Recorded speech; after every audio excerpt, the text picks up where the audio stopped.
नमस्कार, झारखंड समाचार में आप सबका का स्वागत है। आइए जानते हैं सुबह से लेकर शाम तक की तमाम बड़ी खबरों को। इससे पहले चैनल को सब्सक्राइब नहीं किया है तो प्लीज चैनल को सब्सक्राइब कर बेल आइकन को प्रेस कर दीजिए ताकि खबरों का अपडेट आपको मिलता रहे। झारखंड में 1932 से होगा स्थानीयता का आधार पर कोल्हान में 64 का सर्वे भी होगा शामिल। दरअसल आपको बता दें कि स्थानीय नीति व ओबीसी को 27% आरक्षण देने का मसौदा सरकार तैयार कर रही है। 11 नवंबर को सरकार विधानसभा का विशेष सत्र बुलाकर दोनों ही प्रस्ताव को पारित करेगी। गुरुवार को स्थानीय और ओबीसी आरक्षण से जुड़े बिल का खाका तैयार करने को लेकर यूपीए के मंत्री व विधायकों की बैठक हुई। इसमें दोनों ही मुद्दों पर चर्चा के लिए एक कमेटी बनाई गई। कमेटी ने तय किया कि पूरे राज्य में 1932 का सर्वे को ही स्थानीयता का पहचान के लिए आधार वर्ष माना जाएगा। जिन जगहों पर 1932 के पूर्व सर्वे हुआ है उसे भी शामिल किया जाएगा। कोल्हान व सरंडा में हुए 1964 के सर्वे को भी इसमें शामिल किया जाएगा। कमेटी ने भूमिहीन मूलवासियों को भी स्थानीयता के परिधि में लाने का सुझाव दिया है। वैसे गांव जहां ग्राम समाज समझ या गठित नहीं है, वैसी स्थिति में सरकार को इसका समाधान निकालने के लिए कहा गया है। बैठक में स्थानीयता नीति निर्धारण और ओबीसी आरक्षण की त्रुटियों और उसके निवारण पर चर्चा हुई। बैठक में मौजूद स्टीफन मरांडी ने स्पष्ट किया कि कोई वंचित नहीं होगा। राज्य सरकार सबको उसका हक प्रदान करेगी।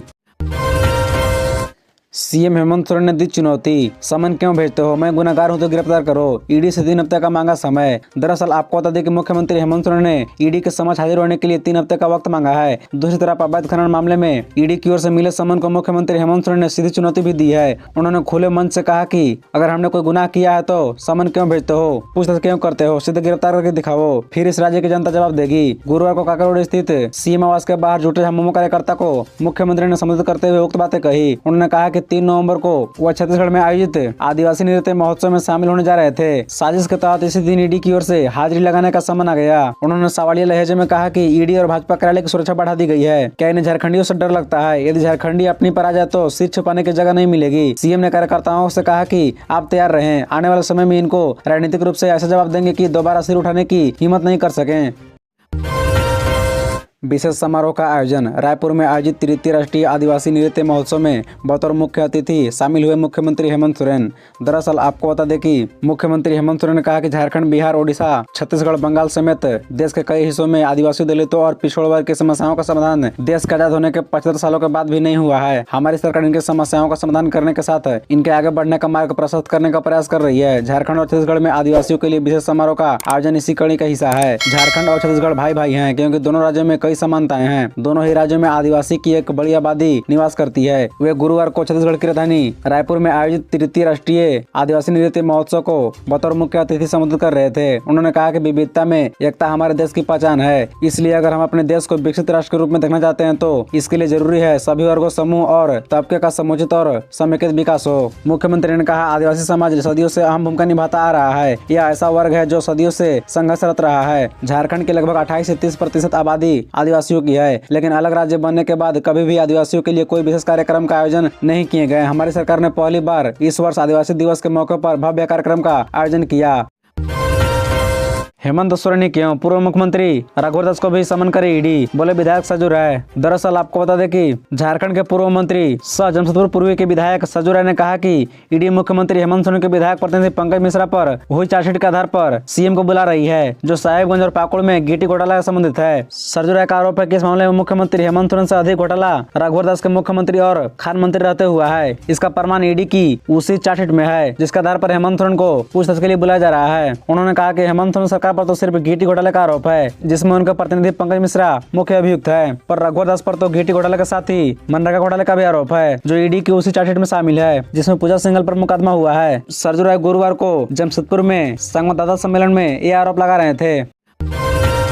शहर में ट्रैफिक हुआ फेल, सड़क पर ही झमुमो का महाजुटान। कांके रोड में 2 घंटे रहा जाम, एम्बुलेंस व स्कूल बसें फंसी रही। दरअसल आपको बता दें कि राजधानी में जेएमएम समर्थकों के महाजुटान की पूर्व सूचना के बाद भी ट्रैफिक पुलिस ने पहले से कोई प्लान नहीं तैयार किया था, जिसकी वजह से गुरुवार को आम लोगों को काफी परेशानियों का सामना करना पड़ा। लगभग 5000 जेएमएम समर्थकों के सीएम आवास की ओर जाने के बाद पूरा कांके रोड जाम हो गया। इसके बाद गोंदा ट्रैफिक थानेदार नीरज पाठक के आदेश पर दोपहर 1:35 पर कांके रोड में हॉटलिप्स चौक और राम मंदिर चौक से ट्रैफिक को डाइवर्ट कर दिया गया। बिना किसी पूर्व सूचना के ट्रैफिक रूट डाइवर्ट किए जाने के बाद वाहन सवार परेशान हो गए। हालांकि ट्रैफिक जवान जबरन उन्हें डाइवर्ट रूट में भेजते रहे। डाइवर्ट किए जाने से रातू रोड, दुर्गा मंदिर कटिंग, किशोर यादव चौक, जाकिर हुसैन पार्क, कमर टोली चौक और हरमू चौक में जाम की स्थिति उत्पन्न हो गई। इन मार्गों पर 2 घंटे तक गाड़ियां रेंगती रही।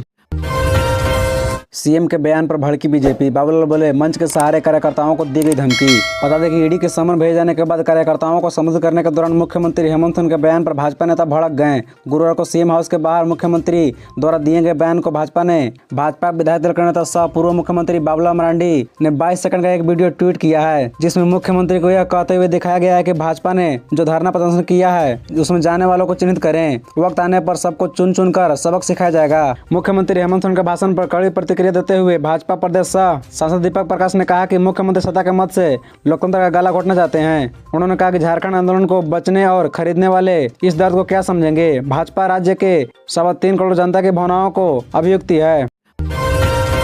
क्या अनिल देशमुख जैसा होगा हेमंत सोरेन का हाल? ईडी के समन छोड़कर गलती तो नहीं कर रहे हैं सीएम। दरअसल आपको बता दें कि झारखंड के मुख्यमंत्री हेमंत सोरेन परिवर्तन निदेशालय यानी ईडी के सामने पेश नहीं हो रहे हैं। अब संभावना है कि इससे उनके विकल्प और कम हो सकते हैं। एजेंसी के साथ सहयोग करने में बार बार उनकी तरफ से हो रही ढिलाई भी आगे जाकर उनकी संभावित गिरफ्तारी की एक वजह बन सकती है। झारखंड केस की स्थिति काफी कुछ महाराष्ट्र के पूर्व गृह मंत्री अनिल देशमुख जैसा नजर आती है। Prevention of money laundering act यानी पीएमएलए के प्रावधानों के तहत समन दस्तावेज पेश करने के मामले में ईडी के पास सिविल कोर्ट जितनी शक्तियां हैं। टाइम्स ऑफ इंडिया की रिपोर्ट के अनुसार सीएम के खिलाफ मनी लॉन्ड्रिंग मामले में काफी मजबूत सबूत मौजूद हैं, जो आरोपियों के साथ उनकी संलिप्तता को दिखाते हैं। आगे कहा गया कि ये आरोपी न केवल उनके साथ राजनीतिक रूप से जुड़े हैं, बल्कि अवैध रूप से हासिल किए गए खनन और अन्य कारोबारियों के लिए कथित तौर पर आगे रहकर काम कर रहे थे। अनिल देशमुख ने भी बार बार समन छोड़े थे। इसके बाद वह 6 महीनों से ज्यादा समय के लिए अंडरग्राउंड हो गए थे। हालांकि बीते साल 2 नवंबर को उन्हें हिरासत में ले लिया गया था। गिरफ्तारी के बाद से ही अनिल देशमुख तीनों न्यायिक संस्थाओं को रुक कर चुके हैं, लेकिन उन्हें कहीं से भी राहत नहीं मिली। महाराष्ट्र के पूर्व गृह मंत्री को न्यायिक हिरासत में 1 साल का समय हो चुका और जांच अभी भी जारी है। कांग्रेस विधायक अनूप सिंह और प्रदीप यादव के यहाँ आईटी ने मारा छापा। दरअसल आपको बता दें झारखंड के जारी सियासी हलचल के बीच एक और बड़ी खबर सामने आ रही है। शुक्रवार को अहले झारखंड कांग्रेस के कुछ विधायकों के आवास पर आईटी के छापा की खबर है। मिल रही जानकारी के मुताबिक आईटी ने कांग्रेस विधायक प्रदीप यादव और अनूप सिंह के आवास पर छापा मारा। बता दें कि प्रदीप यादव पोड़ैयाहाट के विधायक हैं, वहीं अनूप सिंह बेरमो के विधायक हैं। प्रदीप यादव के पंचवटी कांकर रोड स्थित आवास पर छापेमारी हो रही है। आयकर विभाग ने अनूप सिंह के फुसरो के ढोरी स्टाफ क्वार्टर स्थित आवास पर छापा भी मारा है। बता दें कि बेरमो विधायक कुमार जयमंगल उर्फ अनूप सिंह के नाम कांग्रेस विधायकों के हालिया केस कांड में नाम सामने आया था। दरअसल कांग्रेस विधायक डॉक्टर इरफान अंसारी, रयस गच्छप्पा, नमन मिश्र कोंगाड़ी के हावड़ा में 49 लाख रुपए कैश के साथ पकड़े जाने के बाद अनूप सिंह ने रांची गढ़गोरा में थाने में प्राथमिकी दर्ज कराई थी। अनूप सिंह ने भी आरोप लगाया था कि डॉक्टर इरफान अंसारी ने उन्हें बीजेपी के सहयोग के सहारे सरकार गिराने में मदद करने के एवज में 10 करोड़ रुपए कैश और मंत्री पद का ऑफर दिया था। मामले में कोलकाता पुलिस ने अनूप सिंह से भी पूछताछ की थी। खबरों से जुड़े रहने के लिए चैनल को सब्सक्राइब, वीडियो को लाइक एवं एक दूसरे से शेयर जरूर करें। धन्यवाद।